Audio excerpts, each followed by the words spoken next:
भारत से टकराने की तैयारी में है नेपाल। काला पानी के पास नेपाल ने बनाई नई बैरक। दोस्तों, बीते कुछ समय से भारत और नेपाल के बीच सीमा विवाद बढ़ता हुआ दिखाई दे रहा है। नेपाल ने अब अपनी सीमा पर ज्यादा सैनिकों की तैनाती शुरू कर दी है। इससे पहले उसने अपने नक्शे में भारत के कुछ क्षेत्रों को अपना बताया था। नेपाल ने भारतीय सीमा के पास दारचुला में छांगरू के ब्यास वन में सशस्त्र पुलिस फोर्स के लिए बैरक सहित परिसर बनाने का काम शुरू कर दिया है। नेपाल के गृह मंत्री राम बहादुर थापा ने इसकी आधारशिला रखी थी। ये इलाका भारत के उत्तराखंड के धारचूला के पास है, लेकिन नेपाल केवल इस इलाके तक ही सीमित नहीं है, बल्कि नेपाल उत्तराखंड के काला पानी के नजदीक अपनी सीमा में सैनिकों की तैनाती के लिए स्थायी क्वार्टर और बैरक बना रहा है। नेपाल उत्तराखंड के काला पानी, लिपुलेख और लिम्पियाधुरा इलाकों पर अपना दावा पेश करता है। नेपाल का ये कदम काफी चौंकाने वाला है, क्योंकि इससे पहले इस इलाके में नेपाल ने कभी सैनिकों की तैनाती नहीं की थी। नेपाली मीडिया में आई खबरों के अनुसार सरकार भारतीय सीमा के पास सुरक्षा बलों की तैनाती को बढ़ा रही है। भारत की ओर से चीन सीमा तक पहुंचने वाली सड़क का उद्घाटन करने के बाद नेपाल ने ब्यास में सेना की तैनाती बढ़ा दी है। इनके लिए बैरक की व्यवस्था भी की जा रही है। नेपाल की तरफ से बनाए जा रहे ये बैरक काला पानी से 13 किलोमीटर दूर चंगरू में है। इस साल की शुरुआत में नेपाल ने काला पानी, लिपुलेख और लिम्पियाधुरा इलाकों को शामिल करते हुए अपने देश का नया नक्शा जारी किया था। भारत ने लगातार दोहराया कि ये तीनों इलाके उत्तराखंड के पिथौरागढ़ जिले में आते हैं। दरअसल चीन की गोद में बैठे नेपाल को अपने पुराने दोस्त की बातें अब चुभने लगी हैं।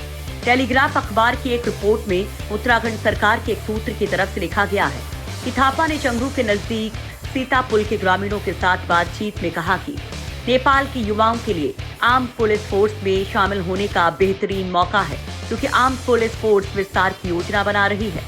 मीडिया रिपोर्ट्स के मुताबिक नेपाल दुमलिंग, लेकम, लाली, मल्लिकार्जुन, जौलजीबी की सीमा पर पोस्ट बनाने की तैयारी कर रहा है। नेपाल की इतनी तैयारियों का मतलब साफ है कि वो भारत से टकराव की तैयारी कर रहा है, और इसके पीछे नेपाल का दिमाग तो हो ही नहीं सकता, क्योंकि नेपाल जानता है कि भारत के सामने खड़ा रहने की उसकी औकात नहीं है। तो क्या चीन के कहने पर नेपाल अपनी सीमा पर सैनिकों की संख्या बढ़ा रहा है? क्या नेपाल और चीन मिलकर कोई बड़ा गेम प्लान बना रहे हैं? चीन नेपाल की करीबी भारत के लिए खतरा। नेपाल की पिछले कुछ दिनों से चीन से करीबी बढ़ी है। दूसरी तरफ भारत के साथ नेपाल का सीमा विवाद गहराता जा रहा है। भारत और चीन के बीच भी सीमा पर तनाव बढ़ने की वजह से नेपाल की भूमिका और अहम हो गई है। तमाम विश्लेषक इस बात को लेकर भी चिंता जाहिर कर रहे हैं कि नेपाल में चीन की बढ़ती मौजूदगी भारत की सुरक्षा के लिए भी खतरा है। नेपाल जिस तरह से भारतीय सीमा के करीब बैरक बना रहा है, उससे साफ लगता है कि चीन नेपाल को अपने साथ लेकर भारत को घेरने की तैयारी में है। काला पानी और दारचुला में छांगरू के ब्यास वन में बैरक बनाना इसी तरफ इशारा कर रहे हैं। यानी अगर चीन से भारत का युद्ध हुआ तो चीन, नेपाल और पाकिस्तान तीनों भारत के खिलाफ अपनी जमीन का इस्तेमाल करेंगे। पाकिस्तान का तो पहले से पता था कि वो चीन के टुकड़ों पर पल रहा है, लेकिन नेपाल ने जिस तरह से अपनी चाल बदली है वो समझ से परे है। नेपाल लगातार भारत की छत्र छाया से बाहर निकलकर चीन की तरफ जा रहा है। हाल ही में नेपाल की सरकार ने स्कूली पाठ्यक्रम में भी नेपाल के नए नक्शे को शामिल किया था। हालांकि विवाद बढ़ने पर सरकार ने अपना ये फैसला वापस ले लिया था।